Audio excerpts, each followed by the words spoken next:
and big drops of 25 points can happen.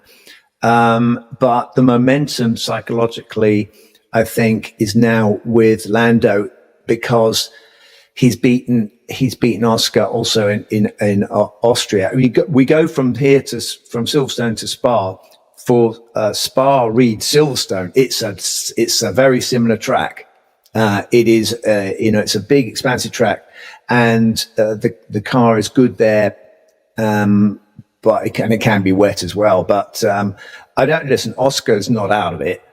He's got the advantage at the moment, and Lando's going to have to dig deep and work hard. There's nothing between them.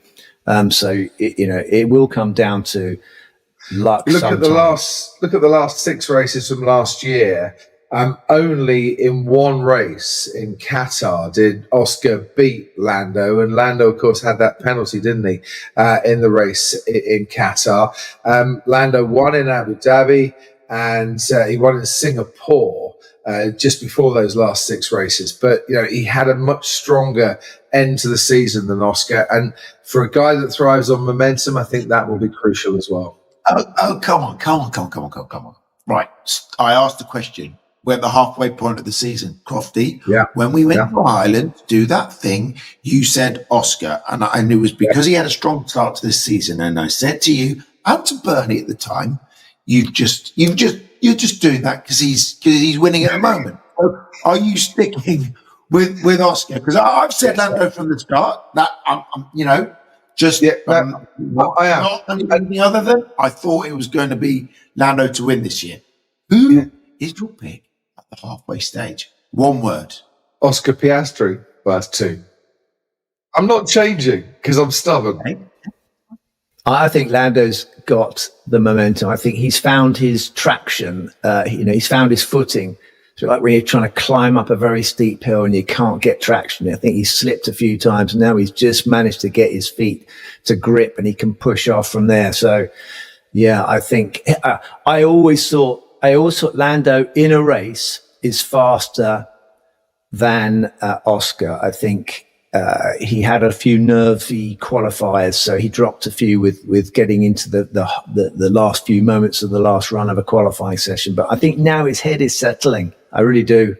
And then I think he's dangerous. Why use 2 words when 500 25, 602. Right, brilliant. Well done. Okay, so that's that. We can make our bets in private. You're a tyrant, Simon. You know that. You're a tyrant. You love controlling this conversation. So we'll have this discussion at the end of the year, and we'll see who's right. Can't wait. And then whoever loses gets wedged or whatever we'll do. Let's get on to Nico Hülkenberg. As I mentioned, you wait 239 races. Yeah, you wait 15 years. You get onto the podium, and 2 things happen. The trophy that you get is made out of Lego. The other 2 don't spray you with champagne. What's going on? Poor old Nico Hülkenberg. Look at this beautiful replica of a trophy that Nico Hülkenberg has got. It's like when Jenson Button first won in Hungary in 2006, and they gave him a fruit bowl for winning, albeit a very nice China fruit bowl. Look, I love the fact that Nico Hülkenberg has finally got the podium. His junior record was exemplary. He was one of the best drivers around. And a bit like Martin Brundle, it really hasn't happened for him in Formula One, but Martin has been on the podium 10 times if you listen to him, 9 times if you read the stats. But it was starting 19th and last. What it proved to me is, A, this guy still plugs away and every dog deserves their day. But B, be on the right time with the right strategy at the right time. And for all the praise for Nico Hülkenberg, and he deserves a huge amount, I think we need to acknowledge Jonathan Wheatley and his role in turning this Sauber team around as well, because he's got them having the right conversations on the pit wall and doing the right things. And this team, and I'm sure Jonathan loves this, have scored way more points in the last 4 races than Red Bull have. This is not a fluke that they had a good result. I don't think anybody's had quite as much of an impact in such a short space of time as Jonathan has. I mean, we're crediting him. He will deflect from that. He will say, "Oh no, it's not me." But somebody needs to come in with experience of having won loads of races and seen lots of really tight championships, and say to people, "This is how you do it."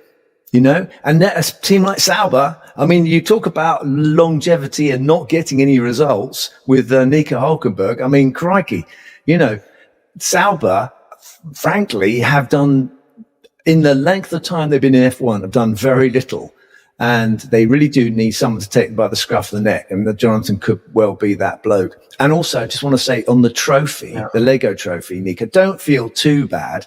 Right, the greatest race of all time at Donington with Ayrton, where he is often on the receiving end of severe negativity.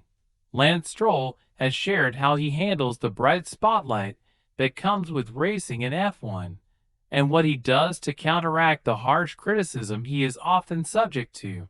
The Aston Martin driver is one of the most polarizing figures in the Formula One paddock. Now into his 9th season in the championship, whilst he has shown he is quick enough to compete in F1, he is considered by many to not be worthy of the seat he occupies at the Silverstone-based squad. Stroll has scored 3 podiums since his debut with Williams in 2017, becoming the second youngest driver in F1 history, behind Max Verstappen, to reach the rostrum at the Azerbaijan Grand Prix that year, and he took his maiden pole position at the Turkish Grand Prix in 2020. However, he has often struggled for consistency and comparatively to his teammates. Although he has spent time alongside multiple F1 drivers champions, Sebastian Vettel and Fernando Alonso, during his time at Aston Martin. But as the son of team always, if I buy into it, it bothers me, for sure, but that's where I am fortunate. I have good people around me that I love, that I trust, and I put my attention and value their opinions. I try and live in my world, not the world in that sense. There's always going to be criticism. People are very short-minded. You have a couple of good races, you're great. You have a couple of bad ones. You suck. That's never going to change. That's why being surrounded by important people and valuing the opinion of people that you care about, that you value, that you really know their opinion, is what matters. Don't take criticism from someone you wouldn't take advice from. Lawrence Stroll has plowed significant investment into the Aston Martin team, transforming the facilities at its Silverstone base, bringing Adrian Newey on board and striking a deal with Honda for a works power unit partnership for the 2026 season. However, the team is currently struggling and sits a lowly 7th in the current campaign's constructor standings, having finished 5th the past 2 years. In 2025, it is the only team in the top 8 yet to reach the podium, a far cry from Alonso clinching 6th in the opening 8 rounds of 2023. With F1's power unit and chassis overhaul looming ahead of next term, Stroll highlighted how he has used the difficulties of an underwhelming campaign to develop, as Aston Martin readies itself to hopefully jump back up the pecking order. That's the thing, the 26-year-old said. We can talk about the podium and the poles, but let's talk about the losses. I think that's where you learn the most about yourself and to grow from those tough moments. I think that's where you really grow as a person, as an athlete, driver, from those struggles, from those hard days. What can you learn from it?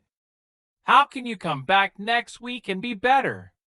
We all love the highs. We all love the champagne celebrations.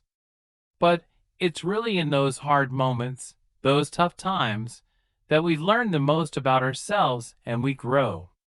Join Racing News 365's Ian Parks, Sam Coop, and Nick Golding as they look back at last weekend's Singapore Grand Prix. Lando Norris' move on Oscar Piastri is a major talking point, as is Max Verstappen's title